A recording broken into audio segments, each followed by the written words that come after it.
Señoras y señores, bienvenidos a esta segunda parte de nuestro episodio de los ateólogos, donde la vez pasada hablamos acerca del problema sinóptico de los evangelios y hablamos de la prioridad marcana. Hoy vamos a cubrir, como parte de nuestro breve resumen de lo que es el problema sinóptico, lo que es la fuente Q y la hipótesis de 4 fuentes. Así que no te lo quieres perder. Comencemos con el intro e inmediatamente comenzamos.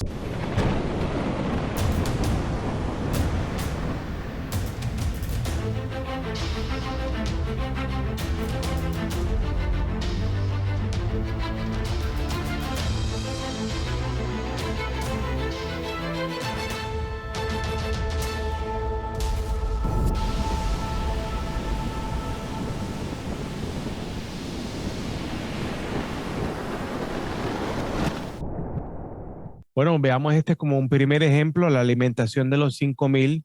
Este es un relato muy interesante porque aparece en los 4 evangelios, incluyendo a Juan. Analizando los textos lado a lado, nos podemos dar de cuenta de un par de datos. Número 1, lo tanto en que se diferencia Juan a comparación de Mateo, Marcos y Lucas. Y número 2, lo tanto en que se parecen Mateo, Marcos y Lucas. A diferencia de quizá uno que otro detalle, básicamente el mensaje, la estructura de las oraciones, los verbos que se utilizan son básicamente los mismos.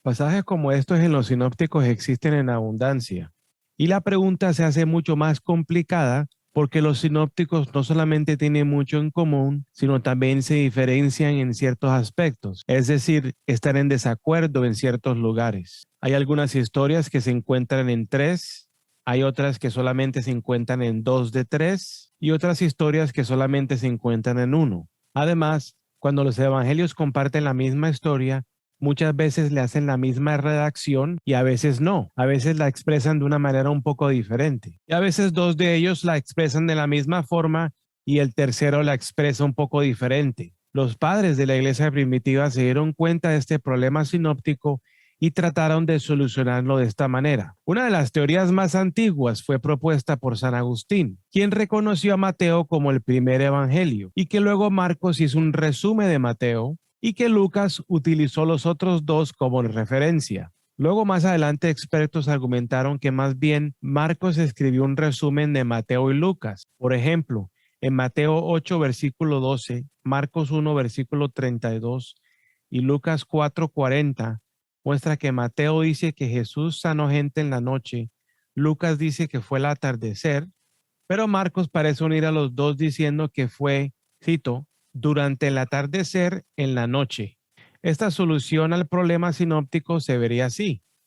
Mateo escribe primero, luego Lucas y luego Marcos es tercero, utilizando la influencia primera de Mateo, pero también de Lucas. Aunque también hay otros pasajes que indican lo contrario. Por ejemplo, en el relato del paralítico de Mateo 9, versículos 1 al 8, Marcos 2, versículos del 1 al 12, Lucas 5, versículos del 17 al 26, vemos que a Jesús le impresiona mucho la fe de los amigos del paralítico porque abren un hoyo en el techo de la casa para luego bajarlo en la multitud. Mateo nos dice que Jesús está asombrado por ver la fe de los amigos, pero no incluye el detalle de que lo bajan por medio del techo, casi como que Mateo presume que la audiencia ya conoce ese detalle. Esto parece seguir un patrón. Aunque el Evangelio de Marcos es más corto, sus narraciones son más largas y a menudo hay detalles que Mateo omite, pero aún asume que su audiencia ya conoce. Por lo tanto, los expertos hoy concluyen que lo más seguro fue que Marcos fue escrito primero y que luego Mateo y Lucas. A esto le llaman prioridad marcana. Un erudito dice al respecto, y cito, Marcos parece ser el más antiguo, el que se escribió primero. Además, Mateo parece como si adoptara a Marcos, pero después de hacerle varios ajustes. Por ejemplo, en Marcos 6:14 se nos dice que Herodes Antipas era un rey. Mateo 14, versículo 1 corrige esto para decir que Antipas era un tetrarca. Ahora, entonces, ¿a quién le damos la razón? Porque un rey no es lo mismo que un tetrarca. Segundo ejemplo, en Marcos 6, versículo 5, aprendemos que Jesús, y cito, no pudo hacer ningún milagro en Nazaret.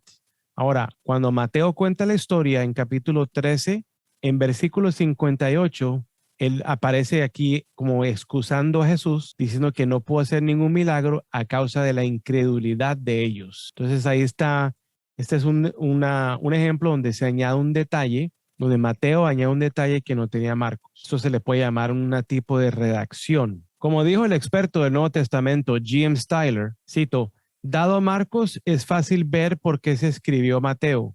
Dado Mateo, es difícil ver por qué se necesitaba Marcos. A raíz de ejemplos como este y mucho más, es la razón por la cual muchos expertos modernos afirman lo que llaman prioridad marcana a la formación de la tradición de los evangelios. Pero si es así que Marcos escribió primero, entonces ¿quién vino después? ¿Mateos o Lucas? ¿Quién copia a quién primero? Ahora tengan en cuenta, por ejemplo, que muchos de los pasajes donde Mateo hace redacción de Marcos, esos cambios, esos detalles que él añade, no aparecen en Lucas. Si Mateo hubiera conocido a Lucas o si Lucas hubiese conocido a Mateo, yo creo que esos cambios hubiesen sido notorios. Por eso muchos expertos sugieren de que Mateo y Lucas dependen cada uno de Marcos, pero no están usando el uno al otro. Ahora, también hay que tener cuenta de que hay un conjunto de versos comúnmente compartidos entre Mateo y Lucas, pero no con Marcos, aproximadamente unos 250 versículos. Ahora, este material que está presente en Mateo y en Lucas, pero no en Marcos, le llaman fuente Q o le han definido como fuente Q de la palabra Quelle en el alemán, que significa simplemente fuente. Ahora, hay que aclarar que esos versículos que pertenecen a esa fuente Q no necesariamente son narraciones, más bien son dichos de Jesús que están presentes en Mateo y Lucas, pero no en Marcos. Mateo, por ejemplo, en su narrativo de la Natividad, incluye elementos desconocidos en otros evangelios, como la historia de Herodes y los Reyes Magos. Lucas cuenta la historia de los pastores de Belén visitados por un ángel. En la parte superior del diagrama podemos ver cómo Marcos desconoce a la fuente Q. Sin embargo, Marcos es influencial en Mateo y también en Lucas, de la forma parecida en que Q es influencial en Mateo y en Lucas.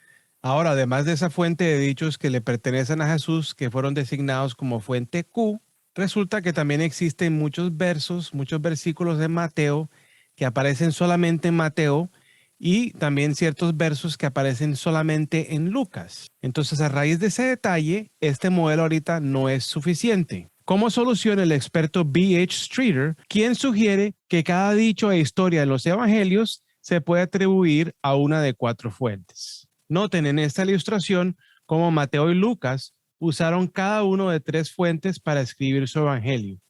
M y L son fuentes que explican textos que aparecen solo en Mateo o solo en Lucas. Sin embargo, realmente no se sabe si M o L fue una sola fuente o un grupo de fuentes, si fue una tradición escrita o oral. Pudo haber sido un solo documento disponible solo a Mateo o Lucas, o una serie de documentos o historias que fueron preservadas oralmente, o tal vez una combinación de las dos. Lo que sí está claro es que sería muy raro que los autores de los evangelios simplemente se las inventaran. Por ejemplo, el pasaje donde los 3 reyes magos visitan a Jesús en Mateo capítulo 2, versículo 1 al 12, que es exclusivo a Mateo, y el viaje a Egipto en capítulo 2, versículo 13 al 23. Por lo tanto, esta hipótesis de 4 fuentes ha sido muy bien recibida y estudiosos se refieren a eso como caso cerrado. Bueno, tomemos un momento para resumir lo que se ha hablado. Número 1. El problema sinóptico trata de explicar lo tanto que se parecen los evangelios de Mateo, Marcos y Lucas. Número 2. La gran mayoría de expertos críticos del Nuevo Testamento se oponen a la tradición cristiana referente a la autoría e inspiración de los evangelios sinópticos. Más bien que Marcos fue escrito primero y que Mateo y Lucas lo utilizaron como referencia, lo que se llama prioridad marcana. Y número 3, expertos de forma unánime están de acuerdo que seguramente existió una fuente Q, M y L, donde provienen detalles adicionales y exclusivos a Mateo o Lucas. Hasta ahora, la mejor opción es la hipótesis de 4 fuentes, es decir, Marcos, Q, M y L. Ahora, ¿será posible que solo Marcos, Q, M y L fueron las únicas fuentes que influenciaron la composición de los evangelios? Señoras y señores, hemos llegado al final de este segundo episodio de Los Ateólogos. Apenas estamos tocando la superficie de este tema, el problema sinóptico de los evangelios. Así que en el próximo episodio no te lo vas a querer perder, porque vamos a hablar acerca de esta fuente misteriosa, esta fuente que los académicos de la época moderna están identificando con el imperio, con la literatura greco-romana. Así que no te lo vas a querer perder y nos vemos el próximo episodio aquí en Los Ateólogos. Chao, chao.